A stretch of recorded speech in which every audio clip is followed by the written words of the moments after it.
आज मैं 10th class के बच्चों के लिए स्टार्ट कर रहा हूँ क्वाड्रेटिक इक्वेशन, है ना। पिछले वीडियो में आपको मैंने linear equation in two variables खत्म कर दिया था, तो आज मैं स्टार्ट कर रहा हूँ क्वाड्रेटिक इक्वेशन। बहुत ही इम्पोर्टेंट चैप्टर है ये, और आपके बोर्ड एग्जामिनेशन में इससे काफ़ी अच्छे मार्क्स आते हैं और बहुत ही इजी चैप्टर है। तो इंट्रोडक्शन क्लासेस आप अटेंड करिए। इंट्रोडक्शन इसका पॉलिनोमियल, जो पॉलिनोमियल पढ़े हुए हैं उनको क्वाड्रेटिक इक्वेशन में कोई परेशानी नहीं होने जा रही है। पॉलिनोमियल में आपने पढ़ा 2 वेरिएबल में ना, तो क्वाड्रेटिक इक्वेशन में आप पढ़िएगा 1 वेरिएबल में। पॉलिनोमियल में इस बुक में, इस 10th क्लास में पॉलिनोमियल में आपने पढ़ा था ये अल्फा प्लस बीटा गामा, ये सब पढ़े ना, तो वही सब इसमें भी है। ठीक है, चलिए मैं आपको पहले स्टार्ट करता हूँ पॉलिनोमियल एक का इंट्रोडक्शन। अगर थोड़ा और बढ़िया से जानना चाहते हैं तो पॉलिनोमियल का जो इंट्रोडक्शन है वो आप देख लीजिएगा, इंट्रोडक्शन वीडियो पॉलिनोमियल का, है ना। तो देखिए पहले अब समझते हैं डिग्री, ये भी बता दिया था मैंने, ये इंग्लिश वाला डिग्री नहीं है। तो maximum power of variable in an equation या पॉलिनोमियल कॉल्ड डिग्री, है ना। जो मैक्सिमम पावर ऑफ वेरिएबल होता है इक्वेशन में या फिर पॉलिनोमियल में। इक्वेशन पॉलिनोमियल क्या है, तो इक्वल के साथ है इक्वेशन, ये देखिए विदाउट इक्वल है तो पॉलिनोमियल। मैंने डिफिनीशन दिया था पॉलिनोमियल का, the algebraic expression which has positive integral power of variable, है ना। अलजेब्रिक एक्सप्रेशन क्या हुआ, कांस्टेंट और वेरिएबल विद फंडामेंटल साइन। जैसे ये देखिएगा 2x + 3y = x square, constant है ये 2, ये वेरिएबल, ये कांस्टेंट वेरिएबल, फंडामेंटल साइन यहाँ पे प्लस, यहाँ पे कुछ नहीं तो इनटू, यहाँ पे कुछ नहीं तो इनटू, है ना। तो कांस्टेंट और वेरिएबल और fundamental sign plus minus into और डिवाइड के साथ होता है, उसको बोलते हैं अलजेब्रिक एक्सप्रेशन। और वह अलजेब्रिक एक्सप्रेशन जिसका जो वेरिएबल का पावर जिसमें पॉजिटिव इंटीजर हो उसको बोलते हैं पॉलिनोमियल। इक्वल लग गया तो इक्वेशन। तो ये सब चर्चा मैंने आपको पहले ही कर चुका हूँ। पॉलिनोमियल क्या हुआ, विदाउट इक्वल, इक्वेशन क्या हुआ, with equal. Polynomial without equal, equation with equal. अब वेरिएबल कांस्टेंट रहना चाहिए। अब इसको कह दीजिएगा इक्वेशन, वेरिएबल है, आप इसको आप इक्वेशन कह सकते हैं, वेरिएबल डाल दिए। ध्यान रहे, तो पॉलिनोमियल या इक्वेशन के लिए आपको इक्वल होना बहुत जरूरी है। पॉलिनोमियल या इक्वेशन के लिए इक्वल वेरिएबल होना बहुत जरूरी है। वेरिएबल, सॉरी मैंने इक्वल बोल दिया, वेरिएबल होना बहुत जरूरी है। ठीक है, अगर ऐसे बात करेंगे तो क्या ये आपका इक्वेशन हो जाएगा, लेकिन अब ये इक्वेशन हो गया। ठीक है, clear.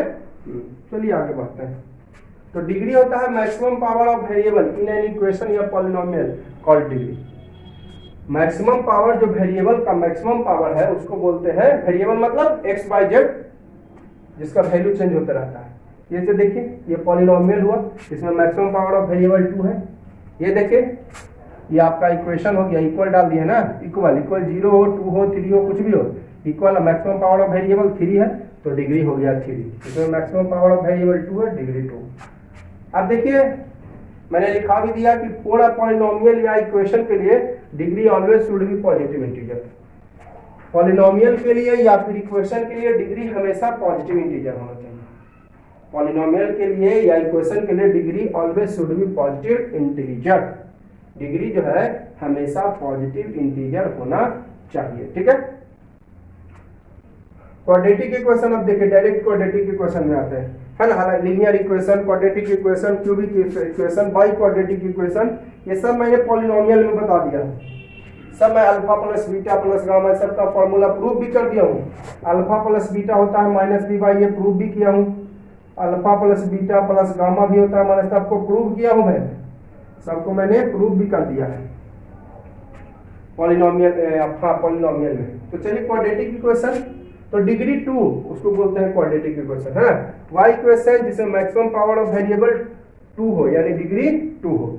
Maximum power of variable यानी degree, maximum power of variable that is degree 2 हो, है ना। वाई इक्वेशन जिसमें मैक्सिमम पावर ऑफ वेरिएबल कितना होता है, 2 होता है, कॉल्ड क्वाड्रेटिक इक्वेशन, है ना। जिसमें मैक्सिमम पावर ऑफ वेरिएबल 2 होता है उसको बोलते हैं क्वाड्रेटिक इक्वेशन। ठीक है, जैसे देखिएगा एग्जांपल, इसमें मैक्सिमम पावर ऑफ वेरिएबल कितना है, 2 है ना। मैक्सिमम पावर ऑफ वेरिएबल 2 है, इसमें अब कहिएगा कि सर आप इसको इसमें मैक्सिमम पावर ऑफ वेरिएबल 1 है, जरा देखिए इसको x प्लस 1/x है जी इक्वल टू 5। जरा इसको आगे बढ़ाइए, नीचे कुछ नहीं तो 1, एलसीएम लिए x को 1 से डिवाइड किए x, मल्टीप्लाई करेंगे x से तो x स्क्वायर प्लस x को x से डिवाइड करेंगे 1 और 1 को 1 से इंटू तो 1 इज इक्वल टू 5। नीचे कुछ नहीं तो 1, तिरछा तिरछी गुना करिए तो इधर प्लस 5x है, इधर आ गया तो आप बताइए क्वाड्रेटिक इक्वेशन होगा। मैक्सिमम पावर ऑफ वेरिएबल क्या है 2, तो ये हो गया क्वाड्रेटिक इक्वेशन। ठीक है, अब आप लोग को क्लियर हो गया होगा कि क्वाड्रेटिक इक्वेशन कैसे है। उसी तरह जरा थर्ड को देख लीजिए। थर्ड क्या है sir, maximum power of variable आपका जो है 3 है, यहाँ पे मैक्सिमम पावर ऑफ वेरिएबल 3 है। जरा देखिए यहाँ पर पावर कुछ नहीं तो 1, तब बेस सेम और डिवाइड में माइनस कर देंगे, यानी by square plus 3y equal 0 हो गया quadratic maximum power of variable. पहले आगे बढ़ा के जरा देख लीजिए, ऐसे ही डिसाइड मत कर लीजिए, डिसाइड ऐसे ही मत कर लीजिए। उसी तरह z प्लस 1y z की बात कर रहा हूं मैं,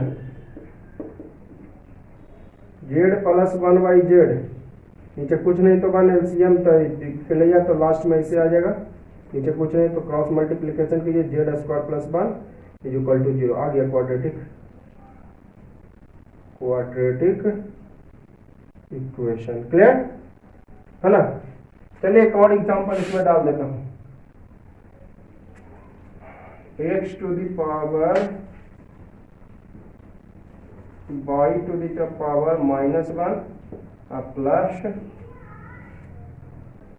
3 प्लस 3y इक्वल 9 है ना। अब इटी से अब कहेगा सर आप बताएं मैक्सिमम पावर ऑफ वेरिएबल 2 हो, है ना। अब पॉजिटिव इंटीजर बताएं कि वेरिएबल कौन पॉलिनोमियल या इक्वेशन के लिए पॉजिटिव इंटीजर होना चाहिए। यहाँ पर कहिएगा निगेटिव है, जरा देखिए तो निगेटिव है कि पॉजिटिव है, आपको खुद ब खुद पता चल जाएगा। इज इक्वल टू 9 है। आप बताइए ऊपर माइनस पावर है, इसको नीचे ले आते हैं तो प्लस पावर हो जाएगा। ध्यान दिएगा, आप कहिएगा कि अभी हमने बताए थे आपकी पॉलिनोमियल के लिए इक्वेशन के लिए पॉजिटिव इंटीजर होना चाहिए, यहाँ पे है निगेटिव। जरा देखिए इसको बताइए, ऊपर माइनस है, नीचे आएगा तो प्लस पावर हो जाएगा। ऊपर बाई के पावर -1 है और नीचे आएगा तो बाई के पावर 1 है, ऊपर कुछ नहीं बचा तो 1 प्लस 3y इक्वल टू 9, तो 1/बाई plus 3y equal to 9। LCM ले लेते हैं, नीचे कुछ नहीं तो 1 है ना, इधर लिख देता हूँ तो एलसीएम हो जाएगा बाई को बाई से डिवाइड करेंगे 1 और 1 को 1 से इंटू करेंगे 1 प्लस बाई को 1 से डिवाइड करेंगे बाई है ना, और 3y से इंटू करेंगे तो 3y square is equal to 9। नीचे कुछ नहीं तो 1 तो 3y square plus 1 is equal to 9y। ठीक है, चिंटू कर दिया 1। चलो ऐसे ही लिख दो, 1 प्लस आगे पीछे करिएगा उससे कोई दिक्कत नहीं। 1 प्लस 3y स्क्वायर 9y हो गया मैक्सिमम पावर ऑफ वेरिएबल 2 तो क्वाड्रेटिक इक्वेशन। अब आप लोग क्लियर हो गया, तो आपको चेक कर लेना है पहले आगे बढ़ाकर। ये मत देखिए कि आपको मैक्सिमम पावर माइनस पावर है प्लस पावर है, ऐसा ही देख कर केवल डिसाइड मत कीजिए, पहले चेक कर लीजिए। ठीक है, देखिए हम पढ़ते हैं जनरल फॉर्म। हालांकि जनरल फॉर्म भी मैंने आपको पॉलिनोमियल में बता दिया हूँ, थोड़ा मैं फिर से बता देता हूँ जनरल फॉर्म। पॉलिनोमियल में मैंने आपको जनरल फॉर्म बता दिया है, ठीक है। तो general form of quadratic equation हो जाएगा ax² plus bx plus c is equal to 0। Polynomial में मैंने इक्वल नहीं डाला होगा, जब क्वाड्रेटिक पॉलिनोमियल बता रहा था तो उसमें इक्वल नहीं डालेगा, लेकिन इक्वेशन है तो इक्वल बहुत जरूरी है। ठीक है, और मैंने ये भी बताया था, मैं कहूंगा find the value of x, तो अभी आप नहीं बता सकते हो, लेकिन मैं कहूंगा अब find the value of x तो बता सकते हो। तो पॉलिनोमियल से आप वैल्यू नहीं बता सकते हो कंफर्म, मैं कहूं find the value of x तो अभी आप नहीं बता सकते हो, लेकिन अब मैं कहूं find the value of x तब बता सकते हो। तो ये इक्वेशन और ये पॉलिनोमियल है। तो पॉलिनोमियल क्योंकि जब तक इक्वल नहीं रहेगा तब तक आप वैल्यू नहीं बता सकते। जैसे इक्वल था तो उधर भेज दिए तो -5 हो गया आंसर, है ना। उसी तरह इक्वल रहेगा तभी आप वैल्यू बता सकते हैं। तो ये सब मैंने पॉलिनोमियल चैप्टर में भी चर्चा कर दिया था, थोड़ा मैं फिर से रिवीजन कर देता हूँ। तो general form of quadratic equation ये है A X square plus B x plus C equal to 0 where A हो गया कोफिशिएंट ऑफ एक्स स्क्वायर, ये जो हो गया coefficient of x square, B coefficient of x और सी हो गया कोएफिशिएंट ऑफ 1, है ना। ये हो गया कोएफिशिएंट मतलब मल्टीप्लाई वाला। जैसे कि यहाँ पर जरा सा देखिए, मैं पूछूं इसमें कोएफिशिएंट ऑफ एक्स स्क्वायर, तो एक्स स्क्वायर के इनटू में क्या है, इसको लिख सकते हैं ऐसे, तो एक्स स्क्वायर का coefficient of x square is 5। Clear. Coefficient का मतलब ही होता है मल्टीप्लाई में रहने वाला। जैसे मैं पूछूं 3x square y cube z to the 5, तो coefficient of x by square में पूछ रहा हूं, एक्स बाई स्क्वायर का कोएफिशिएंट, तो पहले तो 3 बच गया, अब के गो एक्स पूछ रहा था, ए गो एक्स ना, तो इसका एक्स का कोएफिशिएंट जरा देखिए, एक लाइन बढ़ा देता हूं, इसको ऐसे लिख देता हूं 3 into x into by square Z 5। तो मैं किसका कोएफिशिएंट आपसे पूछ रहा हूं, एक्स बाई स्क्वायर का, तो एक्स बाई स्क्वायर के छोड़ को क्या इसका कोएफिशिएंट पूछ रहा हूं, एक्स बाई स्क्वायर का, तो क्या बचा 3, एगो एक्स बच गया, एगो बाई बच गया और Z to the power 5।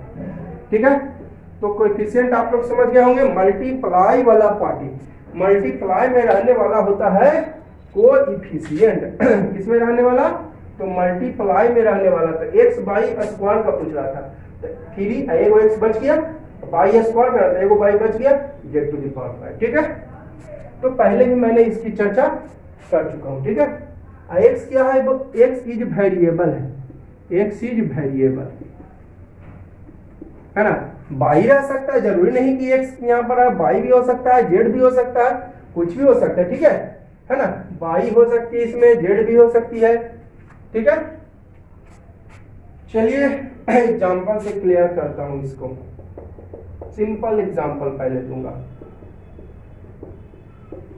A is equal to, मैंने क्या बताया, कोएफिशिएंट ऑफ एक्स स्क्वायर, है ना। ये सब आपका ए बी सी कोएफिशिएंट है, तो coefficient of x square, coefficient मतलब मल्टीप्लाई में, यहाँ पर कुछ नहीं तो मल्टीप्लाई में, यहाँ पर मल्टीप्लाई का साइन है, कुछ नहीं तो क्या जगह साइन है, मल्टीप्लाई, तो एक्स स्क्वायर का कोएफिशिएंट 5, बी हो गया एक्स का कोएफिशिएंट 3 और C coefficient of 1, coefficient of 1, या फिर कह सकते हैं एक्स टू द पावर 0।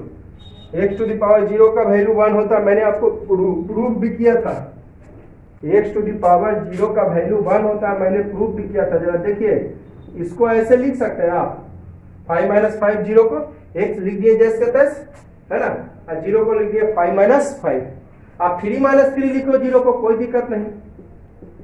आप जो है 8 माइनस 8 लिखो, इसको कोई दिक्कत नहीं, है ना। तो माइनस में है, जैसे आप पढ़े हो ना, x to the power m by x to the power n, तो पावर माइनस चल जाता है, तो डिवाइड में रहता है तो माइनस में चल जाता है, तो माइनस में तो डिवाइड में चल जाएगा, एक बार 8 पावर और फिर एक 8 ही पावर कट जाएगा, तो 1, है ना।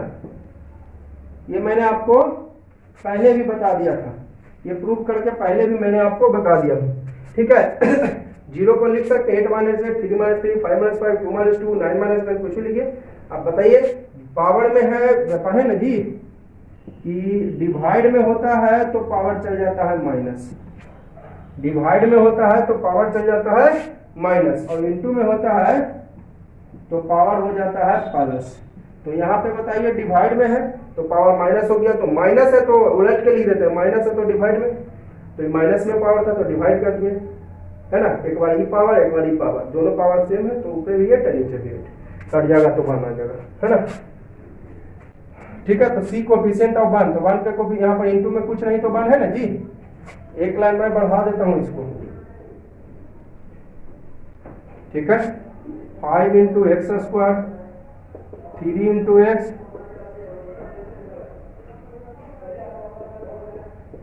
2 इंटू 1। तो चलिए ए कोएफिशिएंट ऑफ एक्स स्क्वायर तो 5, बी कोएफिशिएंट ऑफ एक्स तो 3 और सी कोएफिशिएंट ऑफ 1 तो 2। क्लियर है ना। सेकंड एग्जांपल देख लेता हूं।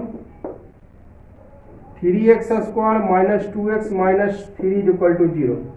ए की जगह हो गया coefficient of x square 3, B coefficient of x तो माइनस 2 है, यहाँ पे हो जाएगा, ध्यान दीजिएगा माइनस साइन के साथ लिखना है, इधर की 2 लिख देना है केवल, बी को माइनस 2, सी हो गया माइनस 3। ठीक है, समझ गए आप लोग। थर्ड एग्जांपल देख रहा हूं, 2y minus 5y square is equal to 0। तो देखिए ए हो गया, मैंने बताया था कोएफिशिएंट ऑफ एक्स स्क्वायर है ना, ए के बारे में बताया था कोएफिशिएंट ऑफ क्या, एक्स स्क्वायर। तो एक्स न रह के यहाँ पर y है ना, एक्स न रहकर यहाँ पर क्या है, y है, तो कोएफिशिएंट ऑफ y स्क्वायर हो जाएगा। तो y स्क्वायर का कोएफिशिएंट -5। क्लियर, ध्यान दीजिएगा, मैंने ए बताया था कोएफिशिएंट ऑफ एक्स स्क्वायर, तो एक्स स्क्वायर न रह के y स्क्वायर है। ठीक है, अब बी कोएफिशिएंट ऑफ एक्स, तो एक्स न रह के y है, तो y का कोएफिशिएंट 2। अब सी कुछ नहीं है भाई, सी है ये नहीं तो 0, यहाँ पर सी गायब है, तो गायब है तो 0। क्लियर, यहाँ पर सी गायब है तो 0 हो जाएगा। 5x plus 3x square is equal to 5 है ना। तो ऐसा इसको जरा सरिया लीजिए, इसको इधर ले आइए है ना, इसको इधर ले आके ही बताइएगा, लास्ट में इक्वल 0 पहले कर दीजिएगा, तब एबीसी बताइएगा, इक्वल टू 0 कर दीजिएगा तभी आप एबीसी बताइएगा। तो इसको इधर ले आइए, 3x plus 5x minus 5 equal 0। तो ये हो गया coefficient of x square 3, B coefficient of x तो 5, सी कोएफिशिएंट ऑफ 1 तो -5। ठीक है, 5 नंबर आपको देखिए 3 प्लस एक्स स्क्वायर, हाँ एक चीज तो मैंने यहाँ पे लिखा ही नहीं, वेयर ए नेवर 0, ए 0 नहीं होना चाहिए, ए जो है 0 नहीं होना चाहिए। क्यों का रीजन मैं बताता हूँ आपको। देखिए यहाँ पे ध्यान दीजिएगा, इसको लिखना मत भूलिएगा, यहाँ पर ए जो है 0 नहीं होना चाहिए। क्योंकि अगर देखिए जैसे 0 into x square plus 5x plus 6 is equal to 0 है, तो 0 इंटू एक्स स्क्वायर क्या हो जाएगा 0 प्लस 5x इक्वल 0, तो 5x प्लस 6 इक्वल 0। तो बताइए क्वाड्रेटिक रहा, जब 0 इंटू एक्स स्क्वायर हो जाएगा तो 0 हो जाएगा, तो लीनियर हो जाएगा, ये linear means 1 degree, maximum power of variable 1। ठीक है, तो यहाँ पर ध्यान दीजिएगा, इसको पे a जो है 0 नहीं होना चाहिए, यानी कोएफिशिएंट ऑफ एक्स स्क्वायर कभी 0 नहीं होना चाहिए। कोएफिशिएंट ऑफ एक्स स्क्वायर 0 अगर हो गया तो ये आपका क्या हो जाएगा 0, तो ये लीनियर हो जाएगा। तो इस बात का भी आप ख्याल रखिएगा। तो ये सब पहले भी मैंने बताया, ये सब की जानकारी मैंने पॉलिनोमियल में ही दे दिया हूँ। तो चलिए एक क्या हुआ कोएफिशिएंट ऑफ एक्स स्क्वायर, तो कोएफिशिएंट ऑफ एक्स स्क्वायर क्या हुआ, कुछ नहीं तो इंटू में 1 होगा। एक लाइन बढ़ा दूं, चलो बढ़ा देता हूँ, 1 इंटू 3 है ना, 1 into 3 plus 1 into x square is equal to 0। तो ए होता है कोएफिशिएंट ऑफ एक्स स्क्वायर, तो कोएफिशिएंट ऑफ एक्स स्क्वायर क्या 1, अब बी कोएफिशिएंट ऑफ एक्स, तो एक्स का कोएफिशिएंट कुछ नहीं तो 0, एक्स है ये नहीं है, है ये नहीं तो 0 है ना। एक लाइन और इसको बढ़ा देता हूँ, इसको लिख सकता हूँ ऐसे 0 into x is equal to 0। एक लाइन और बढ़ा दिया इसको, 0 इंटू एक्स तो 0। तो बताइए एक्स का कोएफिशिएंट क्या मिला आपको यहाँ पर, b जो हो गया क्या एक्स का कोएफिशिएंट, b होता है कोएफिशिएंट ऑफ एक्स, b होता है कोएफिशिएंट। चलो इसको सरिया देता हूँ भी और बढ़िया से अच्छी बात हो जाएगी। 1 into x square plus 0 into x plus 1 into 3 is equal to 0। तो A coefficient of x square तो 1, बी कोएफिशिएंट ऑफ एक्स तो 0 और सी कोएफिशिएंट ऑफ 1, तो 1 का कोएफिशिएंट क्या है 3। अब क्लियर हो गई आप लोगों को। तो ये सब बातों का आप ध्यान रखिएगा, ए बी सी जानना हो तो ध्यान दीजिएगा, कोएफिशिएंट भी समझ गए। हालांकि सारी बातें मैंने पॉलिनोमियल में बता दी। अब देखिए कुछ पॉइंट्स मैंने आपको लिखाया है, ध्यान से देखिएगा। ये सारी बातें आप पॉलिनोमियल में पढ़ चुके हैं, जितना भी पढ़ा रहे हैं सब पॉलिनोमियल में पढ़ चुके हैं। ठीक है, यहाँ से आपको ये सब नहीं पढ़े होंगे, यहाँ से यहाँ इस पॉइंट से आप नहीं पढ़े होंगे। ठीक है, कोई बात नहीं, चलिए थोड़ा सा रिवीजन कर देता हूँ। तो रूट्स कहिए, जीरोज कहिए, वैल्यू ऑफ एक्स कहिए, all have same meaning. Roots कहिए, जीरोज कहिए, वैल्यू ऑफ एक्स, सबका मीनिंग सेम होता है। General form of quadratic equation ये होता है, ये भी मैंने बताया था आपको पिछला पॉलिनोमियल चैप्टर में, x square plus B x plus C equal to 0। ठीक है, जनरल फॉर्म। ठीक है, अब बताइए जनरल फॉर्म तो ये पानी पता है भी आपको, तो मैक्सिमम, हाँ डिग्री देखिए तो मैक्सिमम डिग्री इज 2। तो देखिएगा इसमें डिग्री क्या हुआ, मैक्सिमम डिग्री 2। आप बताइए इसको मैं वैल्यू मैक्सिमम डिग्री 2 है, इसका मतलब टोटल 2 वैल्यूज होगा। इसमें मैक्स डिग्री आपका कितना है 3, यानी टोटल 3 वैल्यूज निकलेगा इसमें। ठीक है, ये भी बात हमने आपको चर्चा किया होगा पॉलिनोमियल में, x square plus 5x plus 6, इसको तो मैंने प्रूव भी किया था। ठीक है, जैसे क्या करते थे, फैक्टराइजेशन मेथड से सॉल्व करते थे इसको ऐसा तोड़ते थे कि जो ऐड या सब्ट्रैक्ट करने पर इतना आ जाए, है ना, तो तोड़े थे इसमें। ठीक है, तो एक बार x कॉमन लिए, ये दोनों को जोड़िए 5x आ जाएगा, और दोनों को इंटू कीजिए 6x स्क्वायर, ये दोनों को इंटू कीजिए आ जाएगा x प्लस 3 प्लस 2 कॉमन लेंगे x प्लस 3, आप कॉमन ले लेंगे x प्लस 3, तो इसमें बचेगा x और इसमें बचेगा प्लस 2। तो एक बार इसको 0, इसको 0 क्यों किया तो उसका भी रीजन बताए थे डायरेक्ट, एक बार इसको 0 एक बार इसको 0, क्यों, क्योंकि 0 इधर x प्लस 2 इंटू में, इधर आया तो डिवाइड में, x प्लस 2 यहाँ पर साइन कुछ नहीं तो इंटू, इधर आया तो डिवाइड, यानी x प्लस 3 इक्वल टू 0। तो x का वैल्यू आ जाएगा आपका, इधर प्लस है उधर जाएगा -3, है ना। उसी तरह x प्लस 2 इक्वल टू क्या हो जाएगा 0 बाई, इधर x प्लस 3 इंटू में, इधर आया तो डिवाइड में, x प्लस 2 इक्वल इधर x प्लस 3 इंटू में, इधर आया तो डिवाइड, यानी x प्लस 2 इक्वल 0, यानी x इधर प्लस 2 इधर आया तो माइनस। तो ये मेथड मैंने आपको बता दिया था, इसको बोलते हैं फैक्टराइजेशन मेथड। कौन मेथड, फैक्टराइजेशन। फैक्टराइजेशन है ना जी, ये देखिए यहाँ पर साइन फैक्टराइजेशन मतलब गुना का टुकड़ा, तो यहाँ पर साइन कुछ नहीं तो क्या चीज का, अंदर वाला प्लस माइनस मत देखिए, फैक्टराइजेशन में ब्रैकेट के अंदर प्लस है माइनस उसके ऊपर मत ध्यान दीजिए, यहाँ पर देखिए ब्रैकेट है, ब्रैकेट मतलब कुछ नहीं तो कुछ का साइन, इंटू का साइन, कुछ नहीं तो इंटू, तो फैक्टराइजेशन हो गया। ये क्या हो गया फैक्टराइजेशन।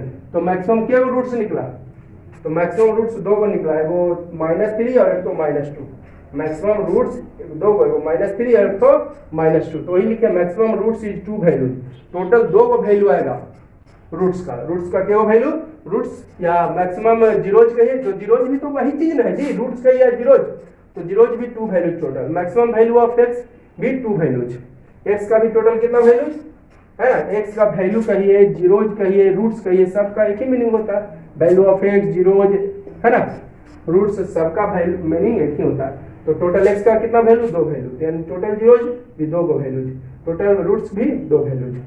आप बताइए, ये भी बताए थे पॉलिनोमियल में, एक्सरसाइज भी वो था इसमें, केवल मैक्सिमम कट रहा है x एक्सिस पर 2 बार, है ना, x में न लिया यहाँ पर जी, तो x पर इंटरसेप्ट की बात करेंगे। अगर y लेते a by square plus b by plus c equal 0, तो y पर कटने की बात करते हैं। तो यहाँ पर x लिए है, तो x पर देखिए तो क्या बार काटा है 2 बार, तो मैक्सिमम जो है x एक्सिस पर 2 बार कटेगा, है ना, ax square plus bx plus c equal to 0, यानी मैक्सिमम x एक्सिस पर 2 बार कटेगा। अगर a by square plus b by plus c equal to 0, तो मैक्सिमम y पर 2 बार कटेगा। ठीक है, क्लियर है ना। डाउट हो तो कमेंट जरूर करिएगा आप लोग, मैं देखिए शुरू से बता रहा हूं ताकि आपको कोई परेशानी ना हो। तो जनरल फॉर्म आप समझ गए, है ना। तो मैक्सिमम क्या को वैल्यू x का 2 को पावर है, तो मैक्सिमम 2 को वैल्यू, इसे यहाँ पर देखिए मैंने प्रूव किया, तो x का वैल्यू को -3 आया है, वो -2 है, तो मैक्सिमम x का क्या को वैल्यू आया 2 को। अगर क्वाड्रेटिक इक्वेशन है तो मैक्सिमम x का वैल्यू क्या को आया 2 को है, वो -3 है तो -2। मैक्सिमम रूट्स भी उसी को ना कहते हैं जी, जीरोज भी उसी को कहता है, तो x का मैक्सिमम वैल्यू 2 को, तो जीरोज भी टोटल 2 को वैल्यू है, रूट्स भी टोटल 2 को वैल्यू, x एक्सिस पर भी 2 बार कटेगा, 2 वैल्यू यानी x एक्सिस पर 2 बार कटेगा। और डिग्री तो अभी बताया क्वाड्रेटिक इक्वेशन के फॉर्मूला डिफिनेशन नहीं है डिग्री, ठीक है। इसको अल्फा पढ़ते हैं, इसको बीटा, ये सब पढ़े होंगे आप लोग, है ना। इसको अल्फा पढ़ते हैं और इसको क्या पढ़ते हैं बीटा, पॉलिनोमियल में सबका चर्चा किया गया है। 2 roots of quadratic equation are alpha and beta. Quadratic equation का 2 रूट्स माना जाता है, अल्फा और बीटा, है ना, अल्फा एंड बीटा 2 रूट्स।